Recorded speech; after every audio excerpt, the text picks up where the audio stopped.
नमस्कार, big breaking में आप सभी का बहुत स्वागत है। मैं हूं आपके साथ माजिद अंसारी। बुलेटिन की शुरुआत एक ऐसी खबर से करने जा रहे हैं जिसको सुनकर आप बेहद ही हैरान होंगे, हैरत करेंगे और दुख भी होगा। जी हां, एक बड़े भ्रष्टाचार का यहां पर खुलासा हुआ है। खाद्य सुरक्षा योजना में बड़ा गड़बड़झाला हुआ है। जी हां, करौली खाद्य सुरक्षा योजना में ये गड़बड़झाला सामने आया है। गरीबों के पेट भरने के लिए बनाई गई योजना में ही पलीता लगाया जा रहा है। दरअसल सरकारी कर्मचारियों की मिलीभगत से गरीबों का हक पर डाका डाला जा रहा है। हालांकि मामले की जानकारी रसद विभाग तक पहुंच गई है, जिसके बाद विभाग ने 599 कर्मचारियों की छटनी कर दी है और उनके खिलाफ नोटिस भी जारी कर दिए हैं।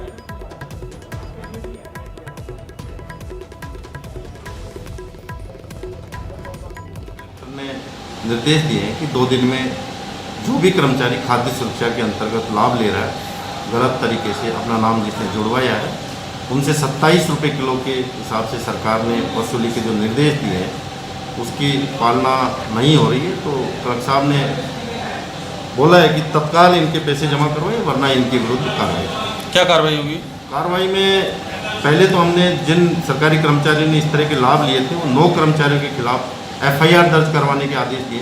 जो राजकीय कर्मचारी जो अलग अलग विभागों के जो हैं कार्यरत हैं, उन्होंने अगर गलत रूप से जुड़वा रखा है तो उनको हमने निर्देशित किया है राज्य सरकार के निर्देश अनुसार कि जो भी हैं वो अपना नाम हटवा लें, क्योंकि वो सक्षम है और जो NFS है वो गरीब लोगों के लिए है, तो दूसरों का जो हक है वो नहीं छीना जाना चाहिए।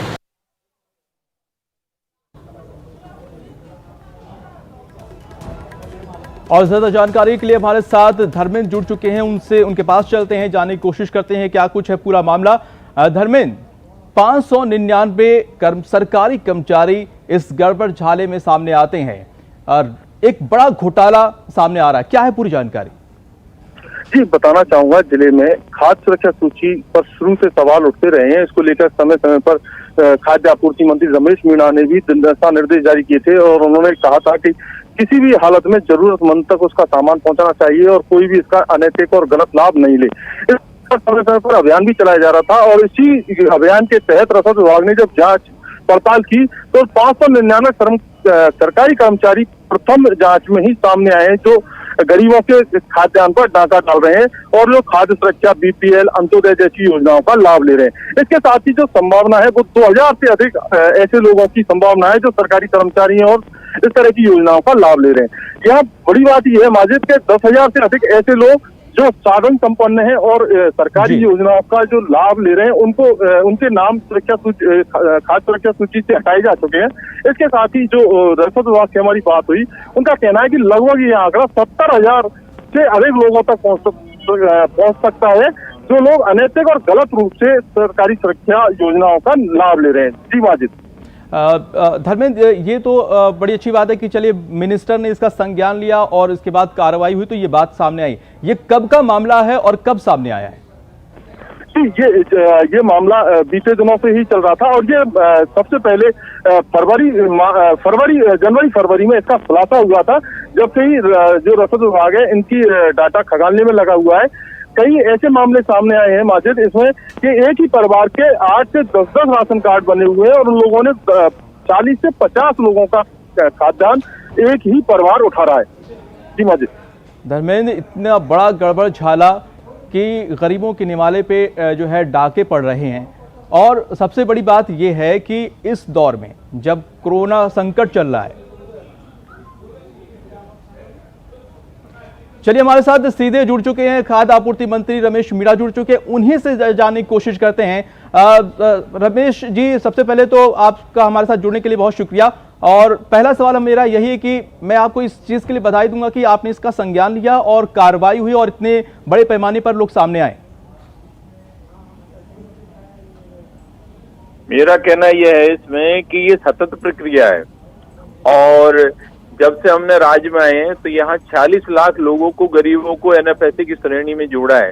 तो जो लोग अपात्र थे वो जुड़े हुए थे, तो रैंडम रूप से हमने पूरे राजस्थान में एक सर्वे करवाया था, तो उसमें हमें जानकारी मिली कि सरकारी सेवा में लोग हैं, उनके परिवार भी जुड़े हुए हैं, तो उन पर हमने कुछ जगह कार्रवाई की, कि सस्पेंड भी किया और हमारे 27 रुपए किलो के हिसाब से जो उसने 1 साल 2 साल 3 साल या जितने भी गेहूं लिया है पेनल्टी सहित उससे वसूल किया और विभाग को लिखा है कि इनके खिलाफ सख्त कार्रवाई हो। तो अब लोगों को पता लगा है कि सरकारी सेवा में कोई कह रहा है कि भाई मैंने नहीं जुड़वाया है, कोई डीलर फायदा उठा रहा है, कोई भी जुड़वाए। अब इनको कह दिया ऐसा समस्त कर्मचारी अधिकारियों को कि अपना नाम स्वतः ही कटा लें और जितना गेहूं लिया है उस पेनल्टी के रूप में 27 रुपए किलो हमने एक निकाल दिया कि भाई इतना खर्चा ट्रांसपोर्टेशन को हुआ, इतना हुआ बाजार में मार्केट से प्लस हमारा जो एक्सपेंडिचर है उस रेट से पैसे वसूल कर रहे हैं हम। जी रमेश जी, आपने कहा कि ये सतत प्रक्रिया है जिसके तहत ये कुछ हुआ, लेकिन इसके बीच में भी ऐसा कहां पे जो चूक हो गया, कहां पे लूप होल था जिसका फायदा इन लोगों ने उठाया? ये तो सबसे पहले इस चीज को हमने देखा है, इससे पहले किसी ने सरकारी सेवा में या कोई राशन कार्ड में नाम को बढ़ाना घटाना या ट्रांजैक्शन करना पोर्टेबिलिटी की वजह से, ये चीजें हमने चेक की हैं। इसी वजह से हमने कुछ लोगों के नाम काटे और नाम काटे तो उसके एवज में हमने 40 लाख एक साल में नाम जोड़े, क्योंकि संख्या तो पहले से पर्याप्त थी तो अपात्र लोग जुड़े हुए थे। तो हमने देखा कि भाई रैंडम रूट से चेक करो कि घर घर जाकर के किसी घर में कौन सर्विस करता है या कौन पैसे वाला है, 4 पहिए वाला गाड़ी वाला है या अच्छे मकान वाला है, अपात्र तो नहीं है, गरीब लोगों को जोड़ना है, अपात्र को हटाना है। तो उस स्कीम में जब हमने सर्वे करवाया तो ये सामने आई कि इसमें हजारों कर्मचारियों के परिवार इस राशन का फायदा उठा रहे हैं, तो हमने उन लोगों के खिलाफ सख्त कार्रवाई की। जी रमेश जी, आपने बताया कि जो है आपने एक कार्रवाई की है और जाहिर सी बात हमारे संवाददाता ने बताया कि एक ही परिवार के 8 से 10 लोग जो है इसका फायदा उठा रहे थे। लेकिन कहने की बात यह है कि जब ऐसे दौर में जब कोरोना संकट काल चल रहा है, लोग एक दूसरे की मदद कर रहे हैं और ऐसे में गरीबों के निवाले पे डाका पड़ रहा है, तो अभी की हालत में क्या कुछ आप कार्रवाई कर रहे हैं? कुछ लोगों के खिलाफ हमने FIR दर्ज भी करवाई है सरकारी सेवा में और उनके विभाग को लिखा है, विभाग ने सस्पेंड भी की है। दूसरा यह है कि जिन लोगों के निवाले की जहाँ बात आई है उसकी खाना पूर्ति हमने तुरंत की है। उस आदमी को वैक्यूम नहीं रखा है कि भाई उसका गेहूं नहीं पहुंचेगा, आपका गेहूं कोई खा गया। तो हमारे माननीय मुख्यमंत्री अशोक गहलोत साहब ने तुरंत व्यवस्था की है कि कहीं चीटिंग हो रही है वो बात की बात है कार्रवाई, लेकिन ऐसा व्यक्ति राजस्थान में कोई नहीं रहना चाहिए।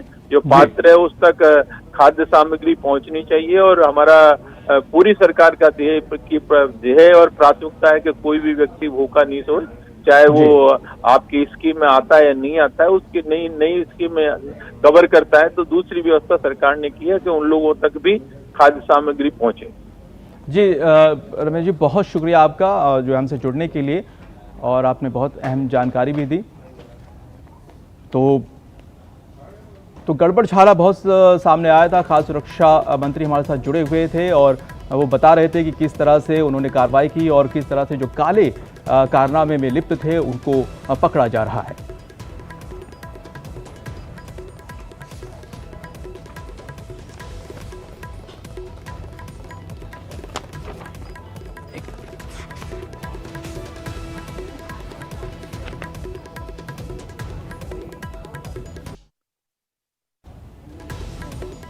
ब्रेक के बाद आपका स्वागत है और चलिए अब बात कर लेते हैं प्रदेश में क्या कुछ स्थिति है कोरोना की। जी हाँ, यहाँ पर फिलहाल अपडेट ये है कि यहाँ पर जो कोरोना की जो स्थिति है वो बेहद ही विस्फोटक होती जा रही है और लगातार जो केसेस हैं वो बढ़ते जा रहे हैं। स्थिति पर कंट्रोल होता हुआ नजर नहीं आ रहा है।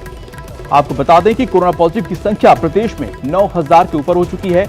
9475 केसेस अब तक सामने आ चुके हैं। पिछले 12 घंटे की बात की जाए तो 102 और नए पॉजिटिव केस आए हैं और प्रदेश में कोरोना से अब तक 203 लोगों की मौत हो चुकी है।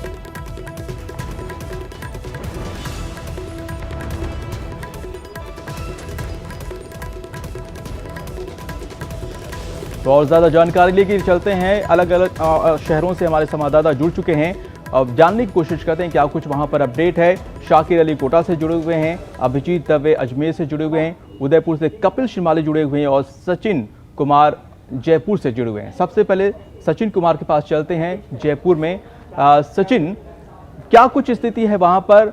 सबसे एक जो चौंकाने वाली बात है वो SMS अस्पताल को लेकर है जिसको कोरोना फ्री कर दिया गया था और वहां पर 23 पॉजिटिव केस सामने आते हैं।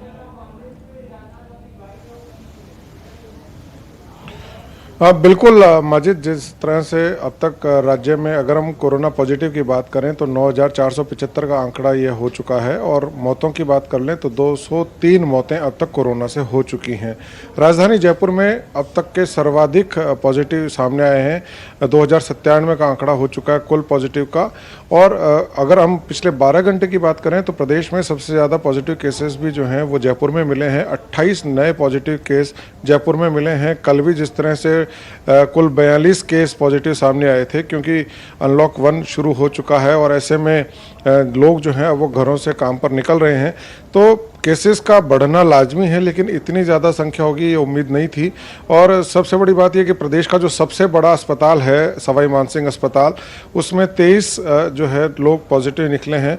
और जिस तरह से अधीक्षक डॉक्टर राजेश शर्मा है, उनका यूँ कहना है कि चूँकि अनलॉक 1 शुरू हुआ है तो जो रामगंज और उसके आसपास का जो कंटेनमेंट जोन था जहाँ से अब लोगों की आवाजाही शुरू हुई है, तो वे लोग जो SMS का स्टाफ है और इस क्षेत्र में रहते हैं तो उनको ड्यूटी ज्वाइन करने से पहले कहा गया था कि वे अपना कोरोना की जांच कराएं। तो जो 23 लोग हैं उनमें से 22 का जो स्टाफ है वो रामगंज या उसके आसपास के क्षेत्र में रहने वाला है, तो ये लोग पॉजिटिव निकले हैं। और इसमें वार्ड बॉय हैं, वार्ड लेडी है, इसके अलावा जो फार्मासिस्ट हैं ये लोग पॉजिटिव आए हैं। और साथ में एक माइक्रोबायोलॉजी विभाग के एक डॉक्टर हैं जिन्होंने स्वेच्छा से अपनी जांच कराई थी, वे भी पॉजिटिव निकले हैं।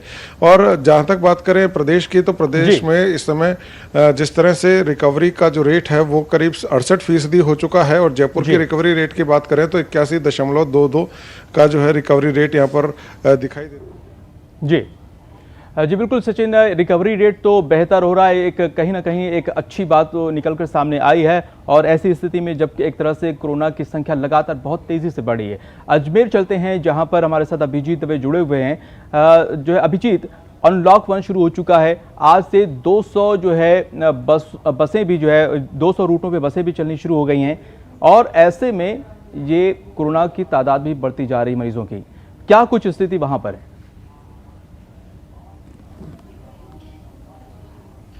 देखिए माजिद, बिल्कुल पिछले 24 घंटे की अगर हम बात करेंगे तो अजमेर में हालात जो है काफ़ी नियंत्रण में नजर आए हैं। एक मात्र पॉजिटिव केस जो है कल देर रात को निकल के सामने आया था। आज सुबह की रिपोर्ट में एक भी कोरोना पॉजिटिव मरीज सामने नहीं है, लिहाजा जो अजमेर की पॉजिटिव मरीजों की संख्या है वो 350 है। लेकिन अच्छी बात यह है कि रिकवरी रेट जो है अजमेर की बहुत बेहतरीन है। 200 से ज़्यादा मरीज जो है वो अब तक रिकवर हो चुके हैं, लिहाजा जो पॉजिटिव मरीजों की एक्टिव केसेस की संख्या है वो अब महज 46 रह गई है। सबके अलावा अगर अनलॉक के जरिए आज बड़ी राहत अजमेर को ये मिली है कि 6 रूटों पर रोडवेज की बसें शुरू हो चुकी हैं, जिसमें कोटा, मालपुरा और अजमेर उपखंड के कई रूट्स हैं वो उसमें शामिल है। कुल 36 फेरे जो है वो अभी तक अजमेरू डिपो को मिले हैं। हालांकि जो चूंकि अनलॉक 1 के जरिए रियायतों का दायरा बड़ा है, लिहाजा किसी तरह का संक्रमण न फैले, इसको लेकर आज से शुरू हुई रोडवेज की सेवाओं में भी खास एहतियात बरता जा रहा है।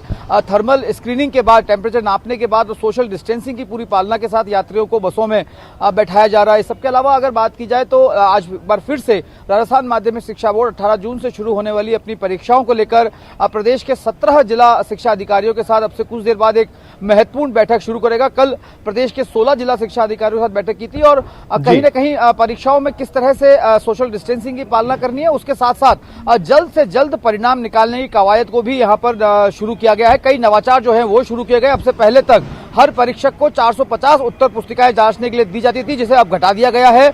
अब सिर्फ 300 उत्तर पुस्तिकाएं ही हर एग्जामिनर को मिलेगी और उन्हें ये 300 उत्तर पुस्तिकाएं महज 10 विजीत, बिल्कुल बहुत सारी जो अनलॉक 1 के साथ ही तमाम जो काम वो शुरू हो चुके हैं जो ठप पड़े हुए थे। और उसके साथ जो है कोरोना की स्थिति में भी कुछ अच्छी खबरें सुनने को मिल रही है। आपने बताया कि अजमेर में भी रिकवरी रेट काफ़ी अच्छा है। शाकिर अली के पास चलते हैं, कोटा से वहां जाने की कोशिश करते हैं, वहां पर क्या कुछ स्थिति नजर आ रही है। शाकिर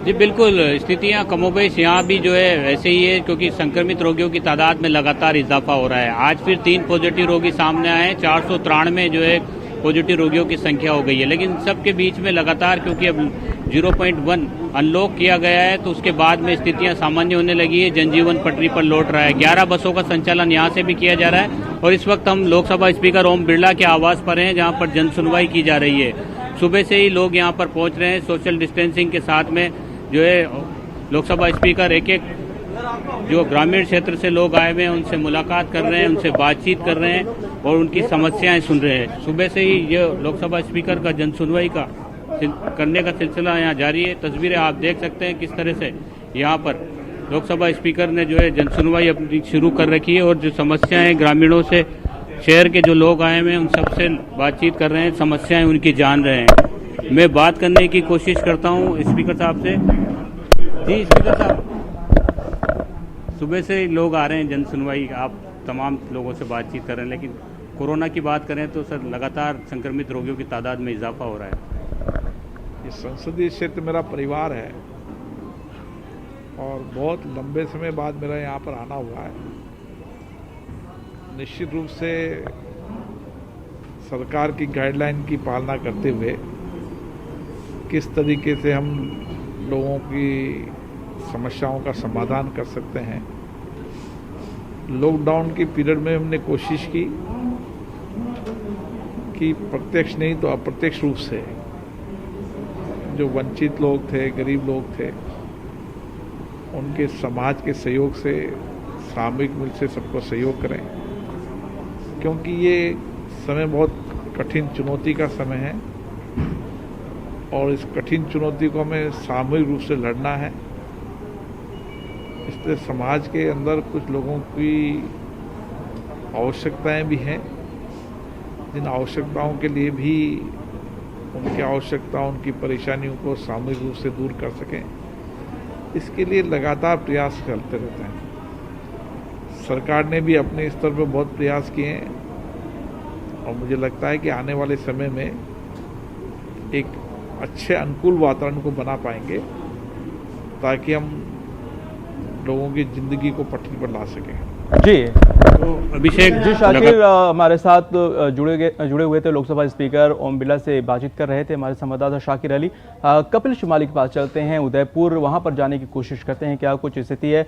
कपिल, अभी हमारी जो है बातचीत हो रही थी, वहां पर ओम बिरला साहब मौजूद थे। उन्होंने कहा कि अब जो ज़िंदगी लोगों की एक रफ्तार पकड़ती जा रही है, लोगों की जो ज़रूरतें हैं, जो परेशानियां हैं, उसको दूर करने की कोशिश की जा रही है। वहां पर क्या कुछ स्थिति नजर आ रही है, क्या कुछ लोगों की जिंदगी में फर्क नजर आ रहा है?